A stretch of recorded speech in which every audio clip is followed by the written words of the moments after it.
But before we get started, I want to start off with our land acknowledgement. The Black Business and Professional Association, BBPA, acknowledges that we are on the traditional territory of many nations, including the Mississaugas of the Credit, the Anishinaabeg, the Chippewa, the Haudenosaunee, and the Wendat peoples, and is now home to many diverse First Nations, Inuit, and Métis people.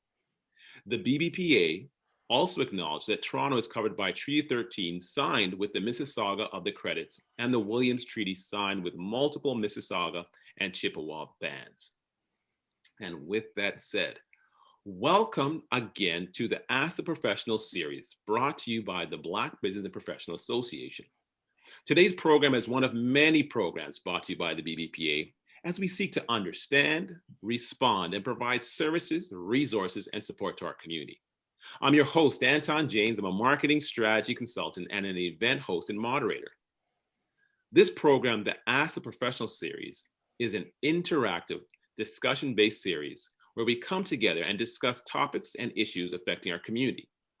Topics have ranged from improving yourself, your business, your family, issues within industry, mental health, shadeism, things such as being Black hair, and celebrations of award winners and historic and current community leaders.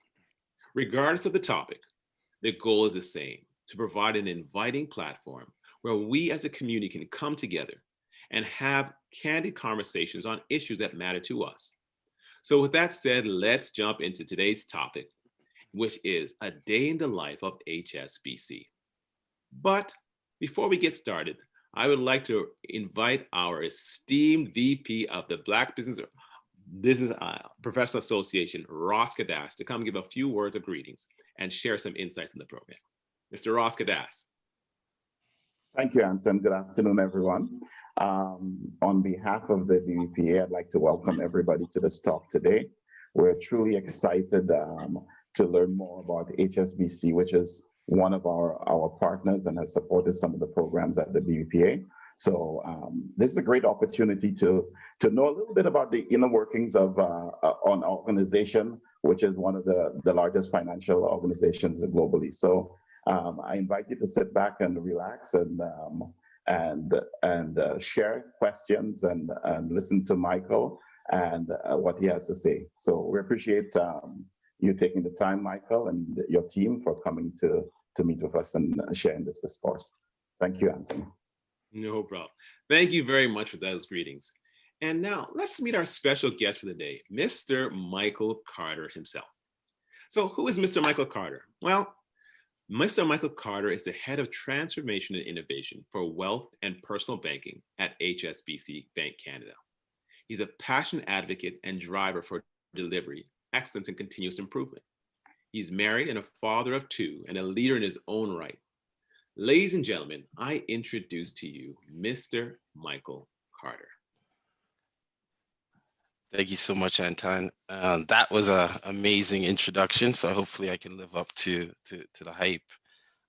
It's an honor, honestly, to be here today to speak to the BPPA and just share my experiences, share my journey, and let you into who I am. So let me go a little deeper than what Anton went. I was born in Canada, born on Finch and Weston Road. Both of my parents are Jamaican. And I've got this image on the screen here because it's really a symbolic of who I am and the success that I've had over the years. I truly contribute to my parents and my upbringing and the values that they enriched into me as a young kid. I'll go through this presentation, but there's a few core attributes that I developed, not in university, but through life lessons and upbringings that have made me successful throughout my career. One of the things that was big, if you know Michael Carter, I'm a relentless hard worker. And when I reflect on how did I become a hard worker, it really resonates back to my parents, right? So my mother worked the night shift, my dad worked the day shift. In the day, as a young kid, my mother didn't have that opportunity to have a babysitter, so she would take care of me in the day, but that's the time when she needed rest. So, my babysitter was Sesame Street, GI Joe. It was what was on TV that would keep me calm and relaxed. And at a young age, I had to quickly be more self-sufficient, just so I can see my mom get sleep and get rest, so that she can have the next day of work. So, at a very, very young age, 7, 8 years old, I was already cooking my own meals. I was taking care of myself, and really, really had a higher level of discipline, that I truly, truly thank my parents for, right? A lot of people would think that's not a privilege, that's not a benefit, not to have that daycare and not have that person overseeing them. But, I take it a different way. I learned watching my parents work hard every day what hard work is. I learned how they focus every day to ensure that I didn't feel like I wasn't privileged. I felt like I actually had everything I wanted, and I truly understood what hard work was. And I've taken that through my career and university and at HSBC, and it's truly a driver of my success. And I'll explain that as I go through my presentation. The next thing came not from my parents, but actually came from sports. I'm a American football fanatic. I'm a basketball fanatic. I played both sports as a young kid. My brother played professional in the CFL. We are a football family, and we're extremely competitive. And that competitive nature, if used right, could do dangerous things. And as I explained to you my journey, I'm going to show you how I brought competition into every role that I had to drive me to be the best. Because when you play football, you play basketball, you always want to be the best, not only to show off, but you want to be the best player. You want to help your team win. And in life, it shouldn't change. It shouldn't change when you go to work. It shouldn't change that you want to be the best person at your role. It shouldn't change. And I've used that formula throughout my life, and specifically with HSBC, to generate a lot of success. Before I dive into my journey, which is fun, and I think we'll all learn a lot about it, is I just want to give a little brief history on HSBC.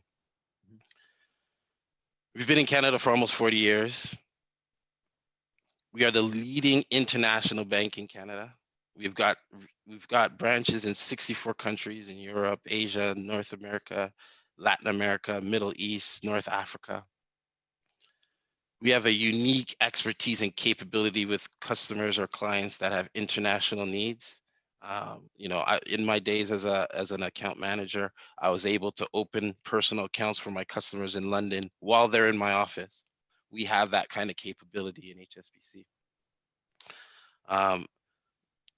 There's no other Canadian bank that has our global scale, and there's no other international bank that has our local presence. That's what HSBC is. It's a company that I've truly been proud to work for. If I go to quick facts, right, we've got 117 billion in assets, the 7th largest bank in Canada. We've got 5,500 employees, over 135 branches, and from a global perspective, our revenue was a 5th contributor to the group profits. We are a London bank. That's our home bank. Even though our title is HSBC, which is Hong Kong Shanghai Banking Corporation, this is a London bank. And we've won awards as being the #1 trade financing bank and best for service quality from 2019 to 2021. We're also best in RMB bank for the 3rd straight year. But one of the recognitions that really resonates with me and that I'm most proud of is, Canada's best diverse employer in 2019. And it really resonates with me for the following reason. 45% of our employees, of the 5,500 I mentioned, are visible minorities. We actually have gender parity on our board of directors. So 50% of our board of directors are women. This is a company and culture that lives and breathes diversity, and they've done it for years since I've joined this organization. Makes me truly proud to be an HSBC employee. So what I want to do right now is just pivot to my journey. Who's Michael Carter? What my journey is. The series is a day in the life, and I actually found it hard to quantify a day in the life at HSBC because my day in the life has changed over the 16 years that I've worked with HSBC. I've been blessed through my hard work and competitive nature and strong will. I've been promoted 9 times in my 16 years with HSBC. And I started right out of university as a personal banker. So you'll see on my journey map, in 2005, 2006, my roles and responsibilities was opening basic accounts, checking and savings, taking day-to-day transactions, withdrawals and deposits. And I came straight out of university with a business degree in finance and accounting. But that was my starting point. I didn't start looking for a role as a CFA or a chartered accountant or a finance manager in a business. I started with an organization that I believed in terms of how they run their organization, their values, and I had a confidence that I can start anywhere in that organization and work to where I wanted to be. So let's follow me on my journey. From basic account openings, I spent about a year doing that, to pivoting to an account manager or a premier relationship manager, which is two levels. So within a 4-year period, I exceeded in 2 levels within account management. So this is managing customer portfolios, managing their complex lending solution needs and wealth management needs. And the key to my success in that role was, 1, relentless hard work. I had to learn new capabilities, new skill sets almost daily. A competitive nature. When you're in a banking, you're actually you're compared amongst your peers. You're compensated amongst your peers. So your performance is based on peer performance. So you have a leaderboard. This is right up my alley, a ranking system of where your performance is. And understanding that and seeing what good looks like or what the best is doing, you can educate yourself, you can ask questions, you can call that person, you can talk to them, you can get coached. What do I need to be the best?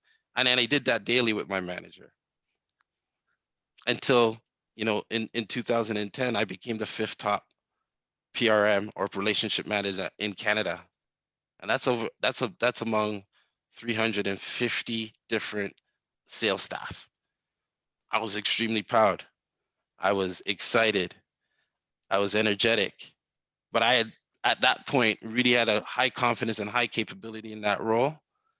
And I could have stayed in that role for another 10 years and be the top 10 for another 10 years because I knew what it took. I knew what I needed to do on an annual basis to be successful in that role.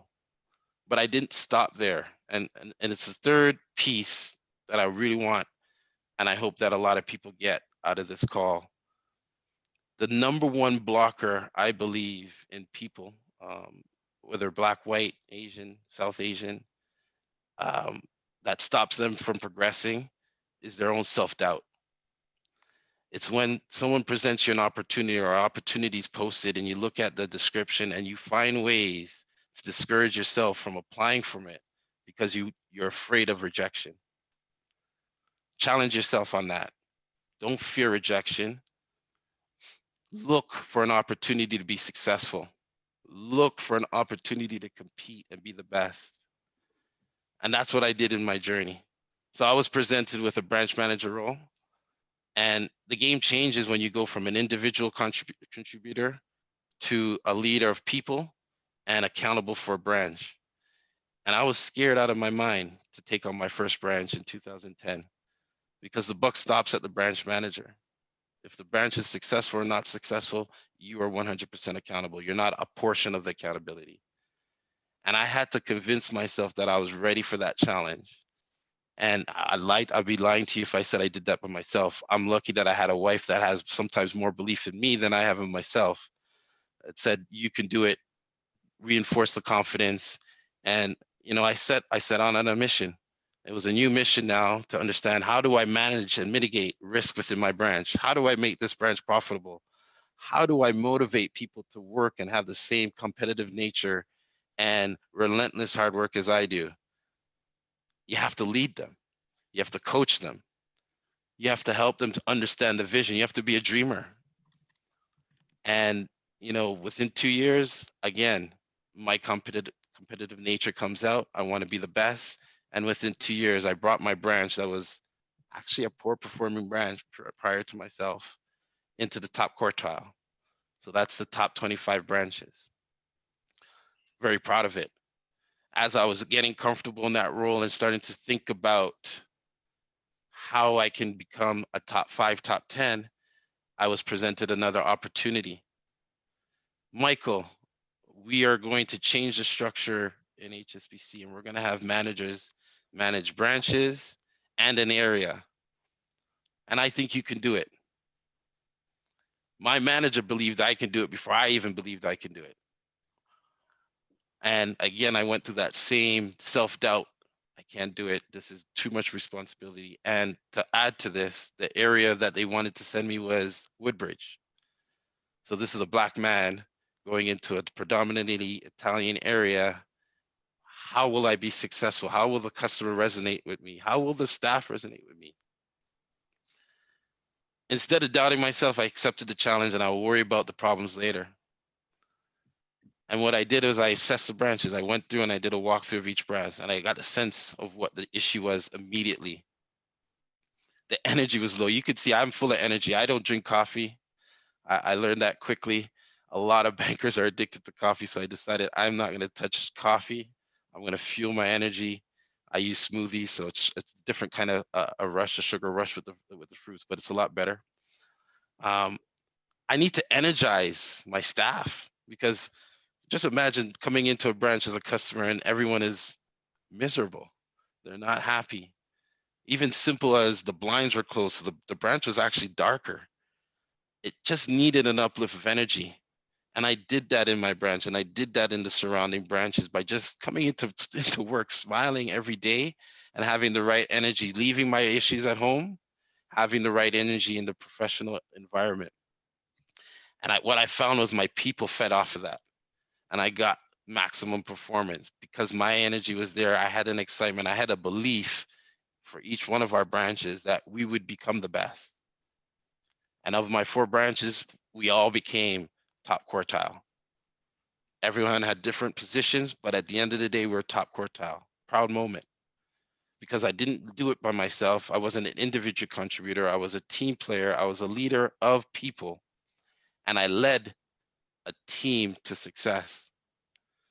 You'll see some of my other duties there was around building center of influences. This is, you got to go into the neighborhoods, talk to clients, customers, and build relationships so that they want to deal with HSBC. We're not on every corner like TD, Royal. We are not. We have customers because we build relationships. And in these roles, we had to do that. I'm a friendly guy. It's my strength. I have the conversation. You can look in my eyes and know that I want to fulfill your need, and I want to help you. I want to help your business. I want to help your personal financing. And I was successful in there. So 2014, I was asked to pivot to a head office role. Again, terrified. As you can see, I've been away from school for quite some time. So, you know, your skills that you built, your Excel skills, your PowerPoint skills, your communication skills that you've built have changed over the time. And I, again, self-doubted my ability to do it. But I did accept it. I took on the challenge of doing something I've never done before, managing sales, business management and sales effectiveness. What does that mean? I was responsible for creating the scorecard for the front line that I was a part of. So the targets for them. I was responsible for training them on any new initiatives or capabilities that were being released. I was responsible for monitoring and auditing the performance of the branch staff. Different responsibility, but I had a sense of what was needed. and I worked my butt off to become successful as a manager in that role. Helpful hint, while I was manager in that role, I would constantly ask my manager, is there anything I can do that's on your plate, on your table? Anything that I can help out with? And the reason I did that was I was now wanting to position myself, competitive as I am, for the next step, which is my manager's role. And I wanted to start teaching myself, while I had my other responsibilities, how to execute on their deliverables in preparation for an opportunity that then did arise for me in 2015. So to pick up the pace on my journey, I've had significant challenges throughout my year, my journey within HSBC. In 2016, 2018 was a pivotal part of my career where I moved into change management, which is what I'm in currently. And I'll start to explain in more details what that a day in change management looks like and feels like. But my start was to take a risk, actually. After working with HSBC for just under 10 years, just about 10 years, there was an external program that required me to actually remove my qualification as an HSBC employee to join the special program. I put my job at the risk. And I bet on myself to be successful in this program, that after the 2-year program, HSBC would open their arms up for me and have a role sitting for me. In this program, I was responsible for delivering 25 million in cost saves to the organization with a minimal budget of 10 million to deliver new change and initiatives that needed to land across retail banking products. Mission completed. And I was rewarded with a role, similar capacity back within HSBC. The purpose of this story, I bet on myself. If I allowed the self-doubt to creep up, I would never be in transformation. I wouldn't be in front of you today as an executive or the head of transformation and innovation for WPB Canada, where I'm now responsible for all change, wealth, retail, digital channel, regulatory, sustainability, you name it, that hits Canada and hits our Canada branches. It runs through my team and my team's governance. And we work together with IT and the business to deliver on strategic initiatives that drive the P&L for the bank.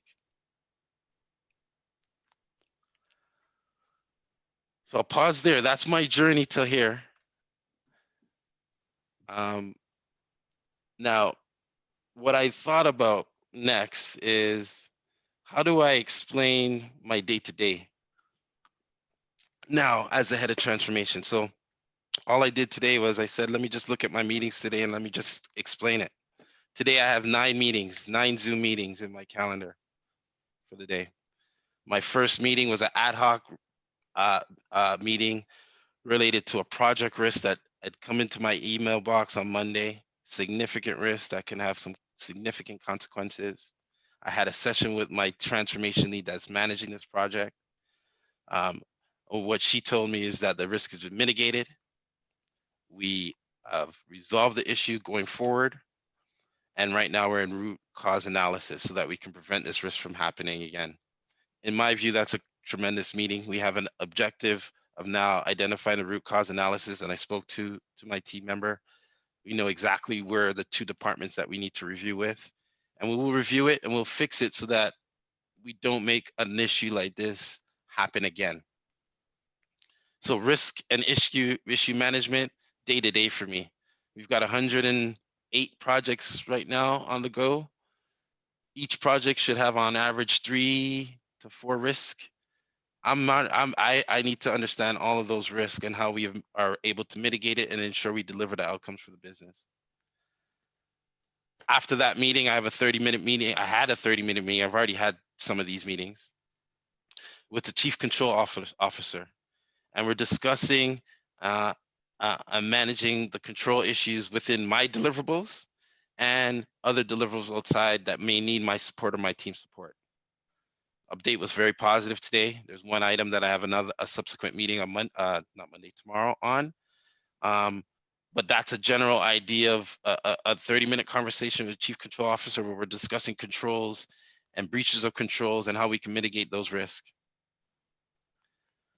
followed by a project bi-weekly meeting, another 30-minute session of a strategic initiative that's in pilot right now. And we're monitoring the KPIs, the key performance indicators, making sure that we're trending in the right way and that the project is going to land as expected. That project went well, that meeting went well as well. My fourth meeting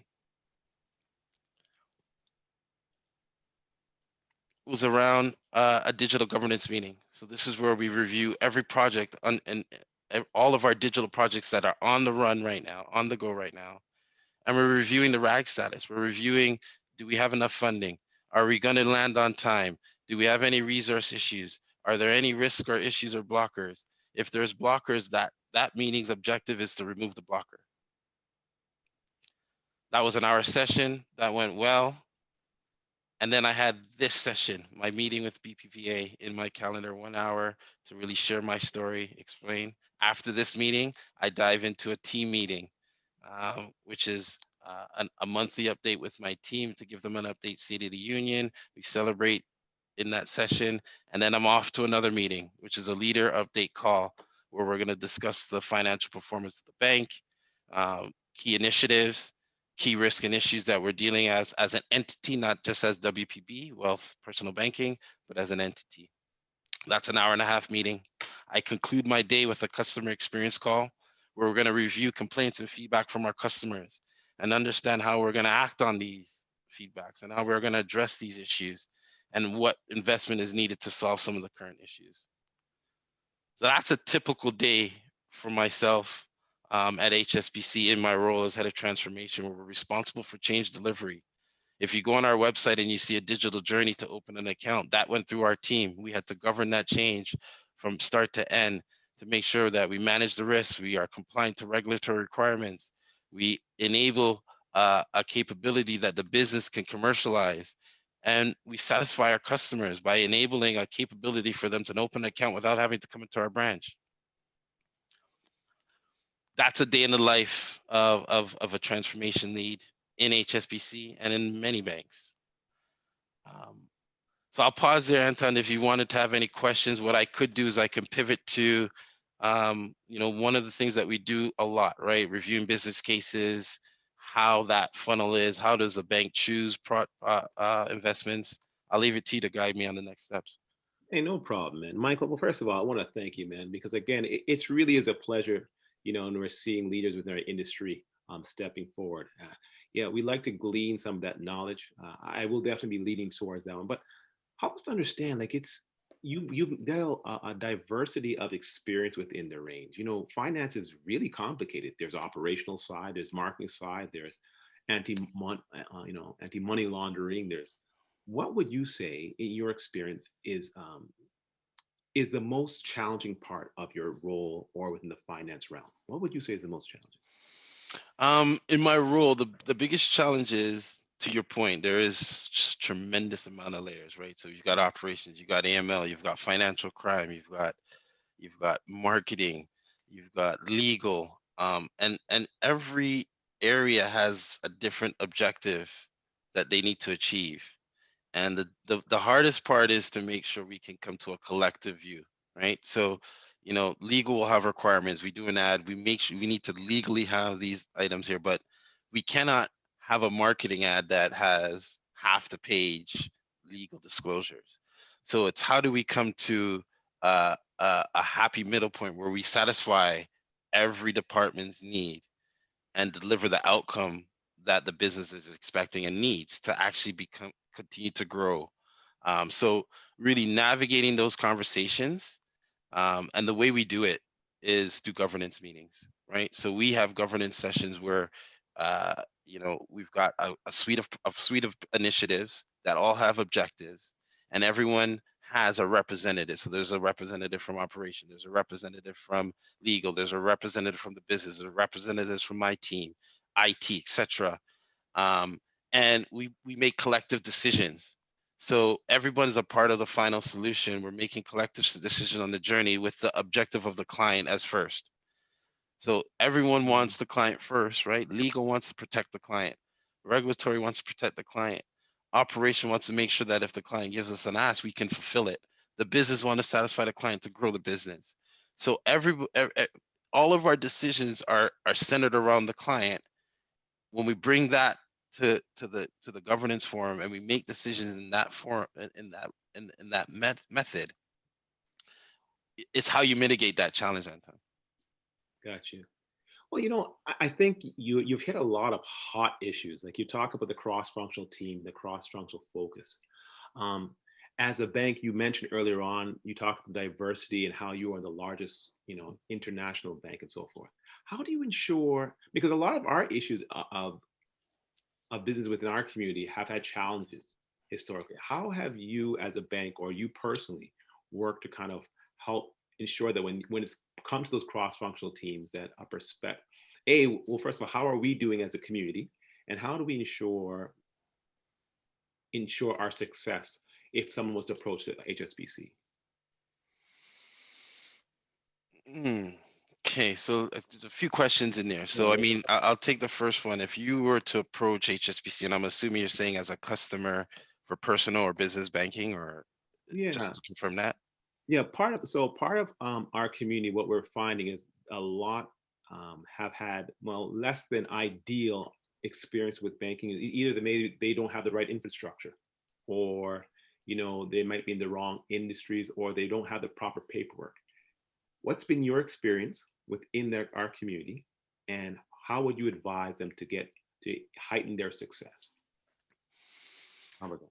I would say preparation is the key. Okay. Um, I think let's just take a business perspective for a second. If you're coming in to open a business account, you definitely have to have the required documentation, and it's not hard to find that. You research it. Yep. It's always a challenge when you come in. We've allocated time, and then there's documentation missing that we have to follow up. So be prepared. Understand what you want, what you need. Come in prepared for the meeting. So that's the documentation aspect. From a business proposal perspective, um, don't try to don't try to inflate. Be transparent. Make Okay. sure you're looking at costs that are realistic, right? Yes. There's experience. You're talking to someone experienced that's maybe seen 10 or 15 of those a month Yeah. and would understand you're not going to get it for that cost. So why is it in your business case so much lower to make it look like you'll make revenue a lot quicker? Got you. Yep. So that actually has a very, very negative impact. Is the trust of that customer is decreased when you're reviewing that, because it's impactful. So it's really important to be transparent. Businesses are looking for fast paybacks.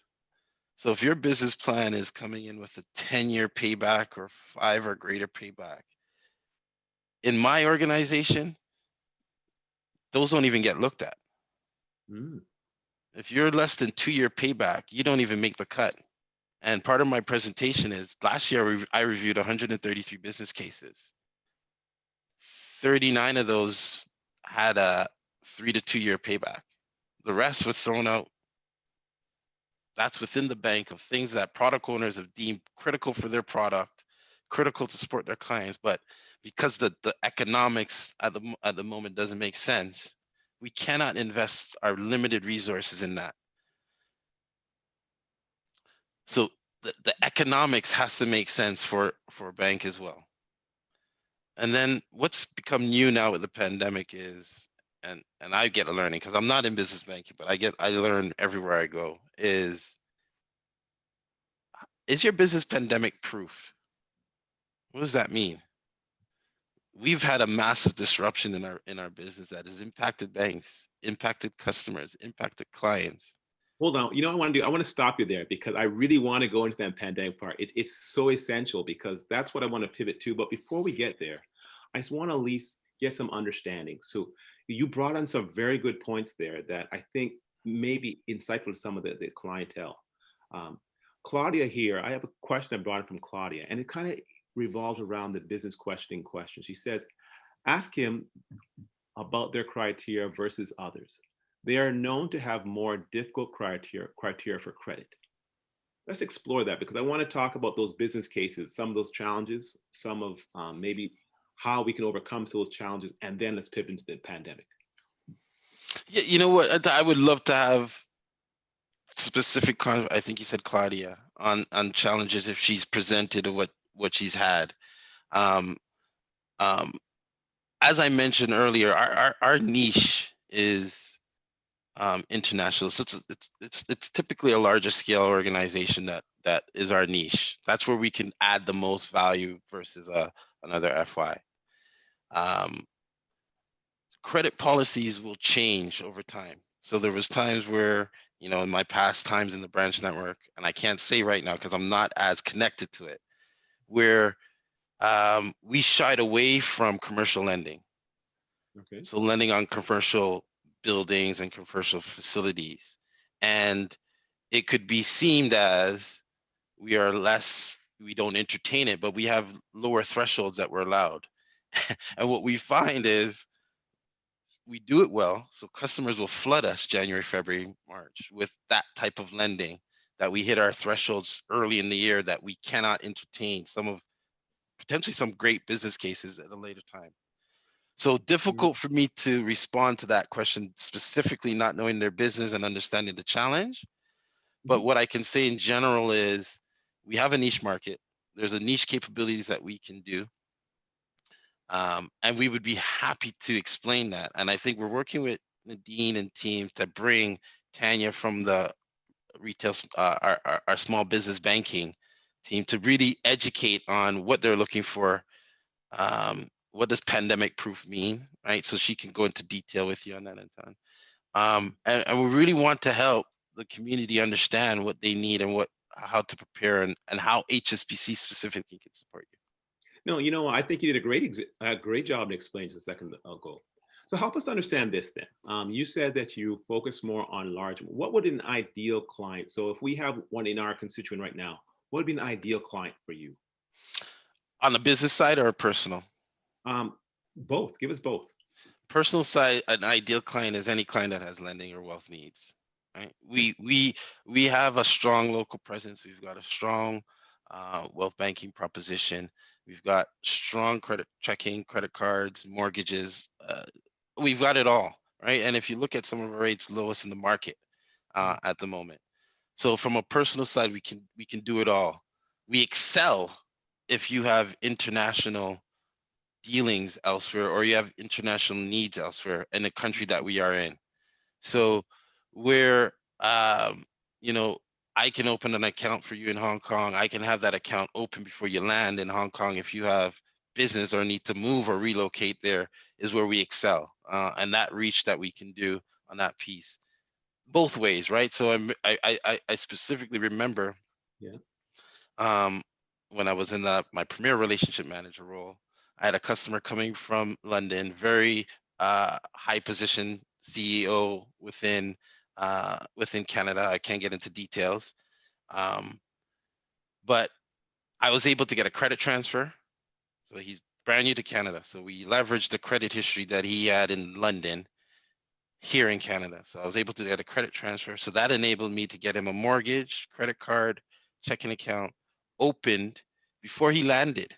He came from the airport to my office, got his account, got his mortgage funding that we expensed out, gave him a draft, went to his lawyer and purchased his house. That was the experience that customer had. And you don't get that elsewhere. From a commercial perspective, again, the international presence is where we are strong, and being able to leverage US, London, Hong Kong, we can leverage, depending on your business, capabilities from other markets to help your business needs in Canada. And that's where we excel. So if you're an international customer, you have dealings in the US, you have dealings in another country from a commercial side, HSB is a bank you should consider. Fabulous. Okay, so we thank you for that. So let's step back and let's go into HSBC. You said you've been there now for 16 years. You started in 2005. You talked about how You've had gender neutrality on your board and so forth. What was diversity inclusion like back in 2005? And how right now it's doing very well. Was it like that from the very beginning? And how did you see yourself, advancing within that role? I'm going to be transparent. I think um, from a diversity on a from a black man or a black woman perspective, it wasn't high. Our diversity was more in the Asian culture. But what I've seen is that growth, year over year, consistent growth, both um, South Asian, black, um, native. It's just been a gradual progression in the right direction. And this is before a lot of the social unrest. This is before a lot of the movements that are currently going on. And it's been good to see it, right? I can vouch that HSBC didn't look at color when they looked at Michael Carter. They looked at his performance, and they looked at his attitude, and they looked at what opportunities and what potential this kid had, and they rewarded that. And I have no complaints. I absolutely don't. I actually feel very blessed to have selected this organization when I did. And I've just grown with them. I don't have a LinkedIn account, so you can't find me there. I'm very quiet on social media because I'm happy. And I know if I put my name out there, there's probably really a lot more people, poking and prodding. But I'm just really appreciative for an organization that has been consistent in how they treated me. And that's how I judge an organization. How you treat me is how I judge you, and they've been consistent from day one. So systemically, they've been great from day one, from a system. Well, let me ask you this: how have you personally, or have you done anything to also help contribute to that diversity, inclusion, culture that was there? Have you been able to? That may not be something you've been able to help with. Yeah, well, I was able to do it since I became a branch manager, right? Okay. Once you're responsible for hiring, you got to live and breathe diversity, Right. right? So that means you are selecting the right person for the right job, regardless of their background. And I can with confidence say that I have what I call a Carter tree within HSBC of people that I've hired that are branched out to be very successful. And actually, that is my most proudest moment is the success of the people that I saw um, had potential, that I hired, Yeah. that I invested time in coaching, and they've just taken that and done beautiful things with it. So that would be one way, Anton. And what I'm doing this year is being more available. Gotcha. So I haven't done much sessions like what I'm doing today outside of the organization. Presentations inside the organization, I do 3 a day, right? Um, Outside of the organization, sharing my experience, sharing who I am, sharing how I've gotten to where I've not done. And I think that's my new focus at the moment is sharing as much as I can to help anybody out there have the right attitude to do the same. Perfect. So, okay, so you talk about that. Let's explain a little bit further. What is it that you or HSBC is actually doing to help educate the Black community on wealth management or expanding their knowledge and insight within the community itself? Mentorship programs. We've been a part of Pathfinders. We're hoping to get more involved with BPPA. Mhm, We're signed up to the Black North Initiative. mhm. They're making aggressive movements in terms of improving the diversity at our executive level. Yes. And to have an organization openly say that on a call, I was impressed. Having a leader from London say, I am not, I do not have enough diversity in my team, and I'll work on it. And it's going to take time for me to get it done, but I commit to you. I'm impressed. So, it's not earth shattering, but they're incremental changes that we're doing to improve what we can do in the community. Period. I think that's actually great because part of the biggest challenge is, first of all, getting from the grassroots, from the leadership team down. Now, do you guys have anything else planned additionally to support and expand within the community itself? So, because a lot of people, I would venture to say, don't really know HSBC per se. They think of the top five, the FIs, but what are you guys, are you going to be doing more of this? Like how are you, what's the plan to get more penetration within the community itself? We're trying, and I wish I could tell you all the different initiatives, but then I would go back to get a big slap on the wrist in terms Okay, of no problem, no what problem. I've shared or what I shouldn't share. Don't make So, a step on the toes. um, Don't make a step on any toes. That's okay. yeah, but we're trying. So, community awareness is an area that we need to continue to improve on. Yeah, We're not as big, right? So you're not going to see outside of every branch, and your experience. We need to find more ways so that you can experience our brand yeah, and benefit from our brand. So, if this is a starting step to, more sessions like this, Anton, whatever we can do to get the awareness that HSBC is a big player. We're one of the biggest banks in the world, and we're trying to utilize that scale to help our customers. yeah. But it doesn't help if our customers don't know that we have these capabilities. You got it. You got it. That's okay. And that well, we appreciate the effort because that's the start. I mean, we're on the same trajectory, so that's good. Now we have limited time. Let's transition to where you were going before. Let's transition now into the post-pandemic because the post-pandemic has been very instrumental, and it's been disruptive to the community, to businesses, to the way we consume products, or Mhm. as a company. Um, how have you as an individual in your position and you as a company, how have you pivoted to be over to help the community? Because right now, again, it's the pandemic, it's racial discrimination, it's challenges, systemic barriers, and then there's so much more. But how has HSBC pivoted in this time frame? That's a tough question. Yeah, so definitely, It's a big one. It's a big um, one. it's a big one. So let me start off with what we did to respond to the pandemic. Yeah. Um, um, 2 weeks prior to the actual pandemic, we were advised of the concerns and what we need to do for our customers, what we're going to need to do for our staff, and we went into readiness mode. And the power of when we all got together and had to resolve things within weeks that normally would take months, it was amazing. So to quickly go through it, I had to enable my business continuity plan with my team. So the Sunday before that Monday, I called every one of my team members and said, stay at home. We will no longer be going into work. We're going to continue to work from home. My team has a split of work from home, work in the office. So we already HSBC had Zoom technology. It wasn't Zoom; it was a different brand. But we had that ability to do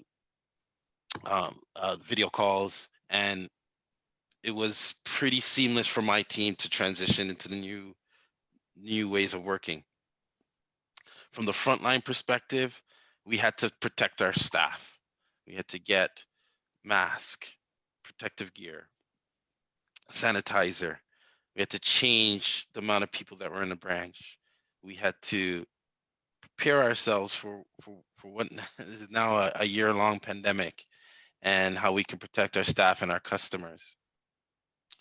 For our clients and for the community, to your question, it was how do we support the fact that our clients potentially will not have income to support the facilities that we have.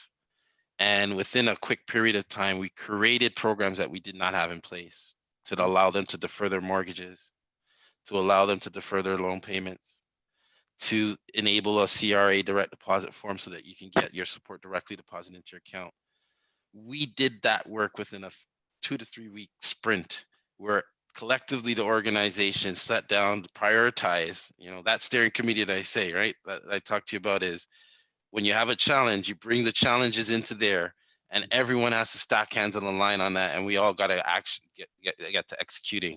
And the priority was our customers and helping them get through this time and enabling ways for them to manage the circumstances. Now, I'm not sure if that answers your question in its entirety, but it's the steps that we took to really to pivot during the pandemic. Yeah. So again, HSBC is a partner with Black Business Professional Association. So you're doing things that way. You talked about how you're working with programs, loan deferrals, mortgage deferrals, setting things up from home. Those are phenomenal. Is there anything else that you guys are doing that you can speak of without getting your toes tapped, that maybe that can also help with the community? And the reason why I'm asking, because particularly within our community, we've had a lot of challenges with, not being able to qualify for loans, or maybe there's other programs you might be developing that might be able to help in the recovery phase. Um, I don't know if there's programs developing to specifically support that need. Yeah. Um, but my hope is that the engagements that we're having with organizations like yourself will allow us to get greater reaches in terms of mentoring sessions, or um, lunch and learns, or facilitate opportunities for the community to have conversations with people like myself and my colleagues, and ask questions on how they can manage to hear. So, I don't have the answer. I'm hoping, Antoine, that the partnerships that we're doing, but, we're involved in a lot of charities, but and organizations, and right now this one's special to me. And I've spoken with Dean, and I said, You've got me. What do you need me to do?" Right, I'm here. So, you know, that's what I can do. And when I can't, sometimes I can't. One person can't save the world, but one person can offer their time, which is valuable, and save whoever is willing to join. And that's what I'm here to do. Well, let me tell you something. I don't want to diminish what you said, because it's not your responsibility to save the world. It's just, you see what you said there. It's important to you, and you give back, and you mentor, and you. That is what we need. W. E. Du Bois said the talented tens should reach back and pull those up. So I commend you for it. We love seeing your success. So let's pivot a little bit now and talk about, because we have a few minutes left. Let's talk about advice for those that are coming behind. Like, what advice would you give to a young professional looking to start their career with HSBC? What advice would you give them? Don't underestimate your attitude and the attributes that you have that are in you. Don't overemphasize your education. Mm. Don't don't be humble enough to take a role that is below your educational capabilities, but it's a foot in the door into an organization that you believe in, fits your culture and values, Mm. and go into that organization and prove yourself within the organization. Have the confidence that you can go into any organization, qualified or not, because if you go back in the journey, I can tell you every one of those roles that I was not qualified for and had to learn on the job. Um, you have to have the right attitude, the right organization, and want it. That's my only advice, Anton. No, I mean, it's great advice. I would ask you just to augment it one way. Do Hmm. you think that there are any systems that you might say, like, for example, did you have mentoring programs? Did you shadow somebody? Were you able to connect? Was there anything over and above that that might I help? wish, I wish I had a mentoring program. Okay. I wish I did. So I would love to offer that to see what value can come out of that. Okay. If talking with me and me helping you, or some of my colleagues within HSBC can help you get to the next level, that's one of my greatest fulfillments. Um, so yeah, I'm just really excited, Anton. I think this relationship can help do something different for those that are on this call. And it's important that if you have success, to your point, that you reach out and you grab as much people as you can to join you with that success. And Absolutely. I'm just excited to do that. Well, again, I don't say this lightly, but we really appreciate that mentality you have. Your willingness, your desire, and that's what we can ask. That's all we can ask. Let me ask you this: in your level, the great thing is you have a higher trajectory. Do you see trends or any opportunities that might be emerging that we might be able to advise some of our younger that are trying to emerge or looking to do a career shift, that you might say, listen, look at this direction or potentially that? Oh, in terms of Whether, within yeah, whether from a career perspective, whether in HSBC or outside HBC, uh, digital, digital. digital developers, digital coders. Okay. You can see what COVID has done, right? If businesses don't have a digital presence, they struggle. Mm, So that is leading to a demand in that area. mm, Um, so I would definitely say that as one thing that jumps out in my head. I think I would also say look at banking. I wanted to be an accountant. I studied to be an accountant. I didn't study to be a banker, but my day to day is way more exciting than an accountant. Looking at a balance sheet and trying to balance a balance sheet versus the day to day risk and challenges that you get where you deal with operation, you deal with marketing, you deal with the business. You learn so much with specific roles in banking. And you'll be surprised, right? Banking has fraud, banking has risk, banking has mm, layers and layers and layers of different skill sets that are needed. mm, And I think people overlook it. Anytime anyone I say I work for HSBC, the first thing they say is, "What's your mortgage rate? What's your best?" There's more than just banking products in finance. There is um, opportunity across the board. So, and we're looking for good people, and um, I just think just be more open. That would be my recommendation. okay. Fabulous. I actually have a question that just came in from Faith. She says, please ask in reference to the loans that will be available to the Black communities through the federal government, how will HSBC support the delicate Black communities? Mm. She caught me with a question that I can't comment on right now. Oh my Okay, no problem. gosh. I tried not to have a no comment this whole session. No problem. But what I can do, Anton, is send me that question, Okay, and I'll provide a full response back to yourself, and you can share it with that individual if that's that works. yeah. Last question. Someone looking to follow your footsteps, what advice would you give them?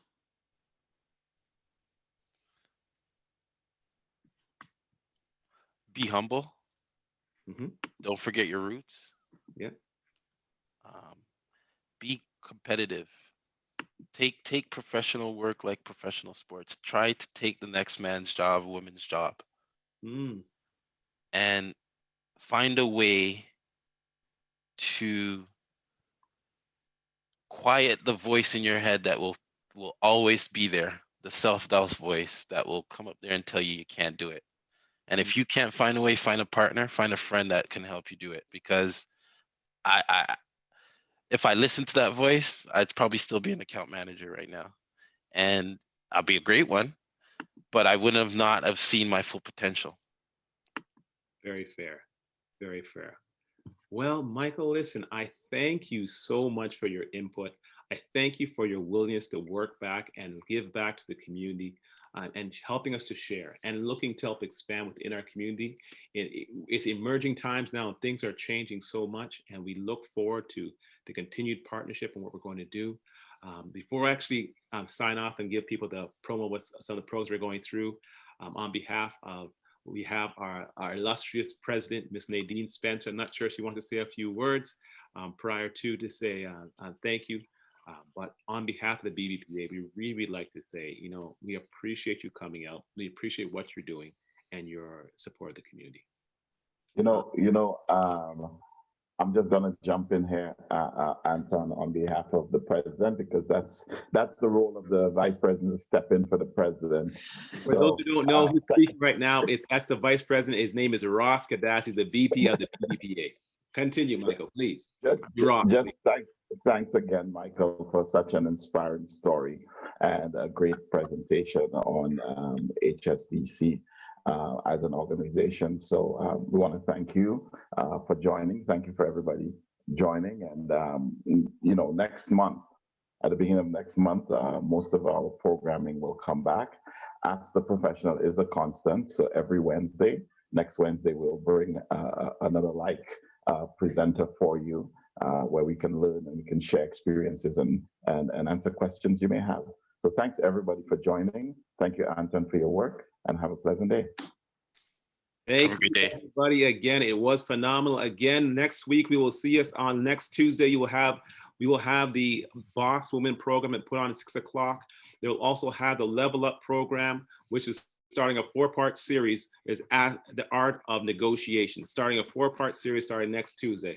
And not to mention, on every Saturday morning at 10 o'clock to 11 o'clock, we have the community space, which helps to educate our young adults and university students.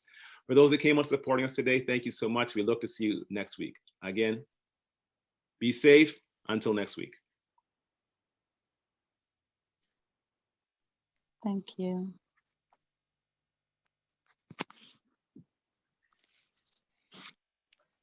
Excellent, Anton. Thank you. Excellent, Mr. Carter. Michael, it really was a pleasure. Yeah, we see your face and we know that we can sit at all the tables. Yes. Right. It's not a special privilege, it's a right. And when someone like you come and live it the way you deliver and walk us through your journey, it's a shining beacon, not just to the world in general, but to folks in particular in our community, that there is another example, there is another way to do things. Absolutely. There's the Michael Carter way. So thanks for coming on board. Anytime. We actually I don't know there. if we would brand it that way, but yeah, definitely. Let me know who you're speaking to. That was actually the treasurer. Michael Pinnock is the treasurer of the BBPA. Oh wow. Oh, thank you, Michael. And I'm actually an accountant and I do enjoy it.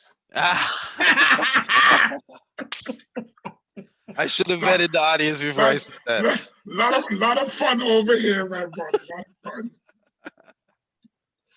This is what we say the Michael Carter way. We have the Michael Jordan way. We have the Michael who's the DJ and the Michael who's the, and one of the challenges, as Anton asked, what is it you'd say to young folks? That there is prosperity, there's wealth, there is a career in other things apart from the traditional one that the media like to talk about, And as you say, HSBC is a huge bank, but it's still a quiet bank.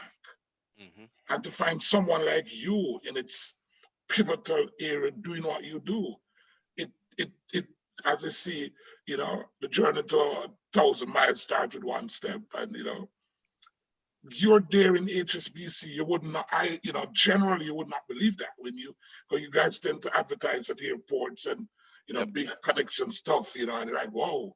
And here's a Michael Carter there traversing those rugged corridors, and I would be surprised very soon you're a VP for the international stuff. Just remember us and come back and speak again. Always. Come into agreement. Just claim it, man. Yeah. I'm looking forward to the next challenge, Michael. Yes, thanks. And it's good advice. I sit here and I listen attentively and I learn a lot. Oh, I try every presentation to see if you learn 4 things, it's great. After that, the brain will just cue out you, so I do learn. And this thing about having the paperwork ready, it's so frustrating when you prepare as a banker. Mm-hmm. And someone come and, I know as an accountant, I'm here working at the back end late at night and, I'm working with 12 months and then there's November missing. Mm-hmm. And I can't do anything because you're stuck. 12 months and I have 11 and it's 3 in the morning, So mm-hmm. I can understand how frustrating and how a negative picture that can create in person's mind. You're not prepared, You haven't got the right. You ought to be prepared because there's a little laundry list of exactly the things that you should bring. Exactly. So that I certainly pick up and will act on that one as I do what I do. Thanks again. No problem. No problem. Definitely will reach out after. Yeah, and Anton, if you've got questions that I wasn't able to answer, please send me an email. I'll take some time and I'll provide a reply and then get back to anybody. Sounds great. Sounds good? Sounds good, man. Do you need me for anything else? No, you're good. You're good. I know you got a next meeting to go to. I got a next meeting to go to, but this is my priority right now. So if you need, that's good, man. Let me know. Thank you so much, man. Until next time, we'll definitely get you back in next time. Because again, it's great to see. It's important that other people see, particularly within our community, younger generations, they see what possibilities are. They see new visions. That's what they got to see. So I'm sure we've got to get you back here again. So with that, on to your next meeting, and thank you so much for your time. Thank you. Thank you for having me. You guys have a great day. Thank you, Michael. Bye-bye. Bye-bye.